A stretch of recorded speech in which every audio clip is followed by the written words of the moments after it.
नमस्कार, जय शंकर दत्तगुरु. नमस्कार. दिनांक 4 डिसेंबर 2025, वार गुरुवार, मार्गशीर्ष महिना आणि पौर्णिमा. अतिशय सुंदर असा योग आपल्या दत्त भक्तांना लाभलेला आहे. या माझ्या परमेश्वराच्या जन्मदिनाच्या तुम्हा सर्वांना मंगलमय शुभेच्छा. महाराज सदैव तुमच्या सोबत आहेतच, म्हणून आपण सोबत आहोत. आणि महाराजांची अखंड कृपा आपल्याला सदैव लाभावी म्हणून या दत्त जयंतीच्या दिवशी निमित्त मात्र दत्त जन्माचं, परंतु सदैव सेवा घडावी दत्त महाराजांच्या चरणाची. या मंगल मुहूर्तावर बऱ्याच घरामध्ये दत्त महाराजांचे पारायण झाले असतील. पारायणातून माहित नाही कोण काय शिकतं किंवा पारायणाचा अर्थ कसा तुम्ही लावू शकता. पारायण म्हणजे परिपूर्ण शरणागती. आपल्या परमेश्वराला, आपल्या दत्तगुरूंना सगळ्या पंचतत्वाला एक करून परिपूर्ण शरण जाणं म्हणजे पारायण करणं. आणि त्या गुरुचरित्राच्या पोथीमधनं महाराजांनी 24 गुरूंचं वर्णन केलं आहे. याचा अर्थ प्रत्येकाच्या हृदयातला परमेश्वर जपणं किंवा प्रत्येकामध्ये परमेश्वराचा अंश आहे याची प्रचिती गुरुचरित्राच्या पारायणामधनं मिळते. तुम्हा सर्वांना पुन्हा एकदा या सुंदर दिवसाच्या भरभरून शुभेच्छा. माता अनुसूया मातेच्या पोटी ब्रह्मा विष्णू महेश यांनी घेतलेला हा त्रिगुणात्मक अवतार आपल्या भक्तांना सदैव रक्षणामध्ये ठेवत असतो. आणि त्यासोबतच नामस्मरण करता जो परमेश्वर उभा राहतो ते आहेत प्रत्यक्ष दत्त. आणि दत्त महाराजांच्या या मंगलदिनी आपल्याला यथाशक्ती यथाभक्ती सगळ्यात महत्वाचा उपाय करायचा असतो, तो म्हणजे अन्नदान. दत्त संप्रदायामध्ये अन्नदानाला अनन्यसाधारण महत्व आहे. दत्तगुरु गाणगापूर या ठिकाणी भिक्षेस येत असतात. तुम्हा सर्वांनाही माहित आहे. भिक्षा मागून महाराज आपल्या उदरनिर्वाह करतात असं आपण वाचलेलं आहे. याच्या मागे आपल्याला महाराजांनी एक शिकवण दिली आहे की तुमचा अहंकार बाजूला ठेवा आणि जे मिळेल, जे जसं असेल त्या परिस्थितीला स्वीकारा. महाराजांना अन्नदान, इतरांना, गोरगरिबांना, ज्यांना भूक आहे अशा व्यक्तीच्या पोटामध्ये ज्यावेळेस तुम्ही पोटभर भोजन द्याल तर ती खरी असेल तुमची दत्त सेवा. त्यामुळे दत्त जन्माच्या दिवशी तुम्ही घरामध्ये धूप, अगरबत्ती, ऊद, कापूर, ब्राह्मण भोजन सगळं काही यथाशक्ती यथाभक्ती करणारच आहात. पण त्यासोबतच एका गरीबाच्या घरामध्ये पोटभर जेवणाची सोय करता आली तर त्याच्यासारखी सेवा नाही असं मला वाटतं. श्री क्षेत्र पिठापुरम, श्री क्षेत्र गाणगापूर, श्री क्षेत्र कारंजा, श्री क्षेत्र लाडकारंजा, श्री क्षेत्र माहुरगड, श्री क्षेत्र कुरवपूर या सर्व स्थानांवर उद्या मोठा उत्सव साजरा होतो. स्वामींच्या मठातही अक्कलकोटी सुद्धा हा उत्सव मोठ्या आनंदाने साजरा होतो. माझ्या मालकांच्या घरी म्हणजेच धनकवडीमध्ये सुद्धा दत्त जन्म मोठ्या आनंदाने साजरा होतो. कारण ही सगळी महाराजांची रूप आहेत आणि लीला खूप वेगवेगळ्या आहेत. त्या शब्दामध्ये वर्णन करता येत नाही अशा माझ्या देवाच्या लीला आहेत. नामस्मरण करता जे हजर होतात ते दत्त. तुम्हा सर्वांना पुन्हा एकदा शुभेच्छा देते. आणि दत्त जयंतीच्या दिवशी आपल्याला छोटे छोटे स्तोत्र मंत्र याचं पठण करणं गरजेचं असतं.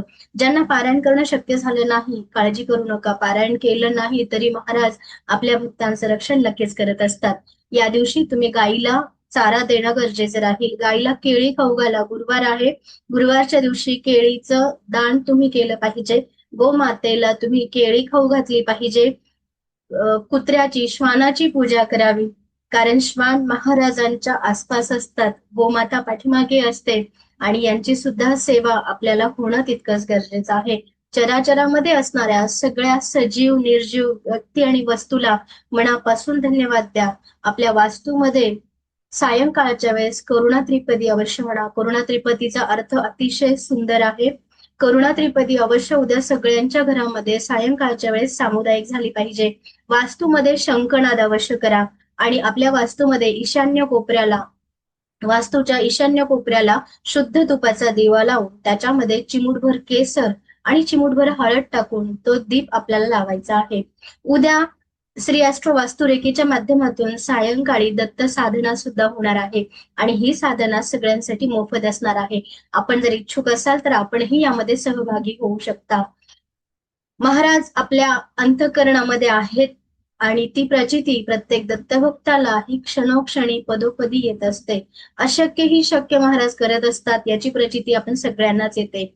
परंतु नेमकं करायचं काय? काही विशेष अशी साधना दत्तगुरूंची करण्यायोग्य आपण इतके महान योगी तपस्वी होऊ नाही शकत. परंतु परमेश्वराने आपल्याला शिकवलं आहे की धन्यवाद मांडा. आपले गुरुतुल्य जे आहेत, आपले आई बाबा जे आहेत त्यांचा सन्मान ठेवा. उद्या गुरुवार आहे, आपल्या आई वडिलांना अवश्य पिवळी मिठाई खाऊ घाला. आपल्या कुटुंबामध्ये पिवळ्या मिठाईचं नैवेद्य दाखवून आपण तो आनंद साजरा केला पाहिजे. आपल्या परमेश्वराचा हा जन्मोत्सव आहे आणि प्रत्यक्ष ब्रह्मा विष्णू महेश यांचं एकत्रित रूप, त्रिगुणात्मक रूप याचं पूजन आपण या दत्त जयंतीच्या दिवशी सायंकाळी 6 वाजेचा हा जन्मोत्सव साजरा केला जातो. जवळपास तुमच्या दत्त मंदिर असेल तर अवश्य तिथे जाऊन श्रमदान करा. एक लक्षात घ्या, महाराजांना दुसरं काही नकोय, त्यांचंच आहे, त्यांनाच द्यायचं आहे. आणि उगाचच आपण मोठे मोठे हार फुले घेऊन तिथे गर्दी करण्यापेक्षा महाराज आपल्या अंतःकरणामध्ये आहे. तुम्हाला शक्य असेल तर उद्या अवश्य दत्त मंदिराची साफसफाई करा. दत्त मंदिरामध्ये रांगोळीची सेवा द्या. दत्त मंदिरामध्ये पंथी लावा. जितका तुम्ही तिथे श्रमदान कराल तितके तुम्हाला लाभ होण्यापेक्षा तितके महाराज तुमच्या इच्छा पूर्ती करतील आणि महाराज सदैव तुमच्या पाठीशी राहून तुमचं रक्षण करणार आहेत. उद्या सिद्ध मंगल स्तोत्राचे किमान 9 आवर्तन संकल्प करून सायंकाळी 6 वाजता अवश्य केले गेले पाहिजे. त्यासोबतच प्रत्येक आईने आपल्या मुलाला महाराजांसमोर बसून अगरबत्ती लावून दत्त बालशीष स्तोत्र 11 वेळेस पठण करून महाराजांना जर प्रार्थना केली तर ते मूल महाराजांच्या रक्षणामध्ये असतं, असं प्रत्यक्ष माता अनसुयेने सांगितलेलं आहे. दत्त बालशीष स्तोत्राचं पठण उद्या सायंकाळी 11 वेळेस पठण करून तो अंगारा दत्त महाराजांचं नाव घेऊन मुलाच्या कपाळी लावा. महाराज तुमच्या बाळाचं नक्कीच रक्षण करतील. ज्यांच्या आयुष्यामध्ये खूप सारं स्ट्रगल चालू आहे, कुठलेच मार्ग होत नाहीये, खूप अध्यात्म करूनही काही फरक पडत नाहीये, अशा व्यक्तींनी उद्या एक भिक्षा पात्र म्हणजेच एक भिक्षेची झोळी दत्त मंदिरामध्ये, त्यामध्ये काही भिक्षा घालावी. मग ती अन्न असेल, धान्य असेल किंवा पैसा असेल, काही भिक्षा घालावी आणि दत्त मंदिरामध्ये आपल्या नावाने महाराज ही माझ्या आयुष्याची झोळी तुमच्या चरणाशी ठेवत आहे. ही झोळी उद्या हे भिक्षा पात्र आपण महाराजांच्या दरबारामध्ये अर्पण केलं आणि तिथे छान दीपदान केलं, दीपसेवा केली तर नक्कीच येणाऱ्या पुढच्या दत्त जयंतीपर्यंत तुमचं आयुष्य बदललेलं असणार आहे. माझ्या देवाबद्दल सांगावं तितकं कमी आहे. आणि हा मंगलमय सोहळा आपल्याला दिनांक 4/12/2025 रोजी प्राप्त होतोय, ज्या दिवशी आहे गुरुवार. मार्गशीर्ष महिन्यातला गुरुवारही आपल्याला मिळतोय. माता लक्ष्मीची सुद्धा उपासना घरोघरी होत असते. मार्गशीर्ष महिन्यातले गुरुवारही सगळीकडे चालू आहेत. त्यामुळे उद्या अनघा दत्त यांची सुद्धा पूजा होते आणि आपल्या माता महालक्ष्मीची सुद्धा पूजा होत असते. आपल्या वास्तूमध्ये छान आनंदी वातावरण ठेवा. दिवसभर दिगंबरा दिगंबरा श्रीपाद वल्लभ दिगंबरा हा इतका सोपा मंत्र माझ्या देवाचा आहे. त्यामुळे तुम्हाला जितकं होईल तितकं नामस्मरणामध्येच महाराज प्रसन्न होता. त्यासाठी कुठलेही मोठे मोठे तप, ध्यान, जप करायची वेळ नसेल तर फक्त नामस्मरण केलं तरी महाराज आपल्या भक्तांची हाक ऐकत असतात. नाही जपाचे नाही तपाचे बळ माझ्या पाठी, तरीही भुकेला जीव दत्ता दृष्टांतासाठी. असे हे माझे महाराज सदैव आपल्या भक्तांचं रक्षण करतात. तुम्हा सर्वांना या मंगल दिनाच्या मंगलमय शुभेच्छा देते आणि घरोघरी दत्तगुरु सदैव आपल्या भक्तांचं रक्षण करो हीच प्रार्थना करते.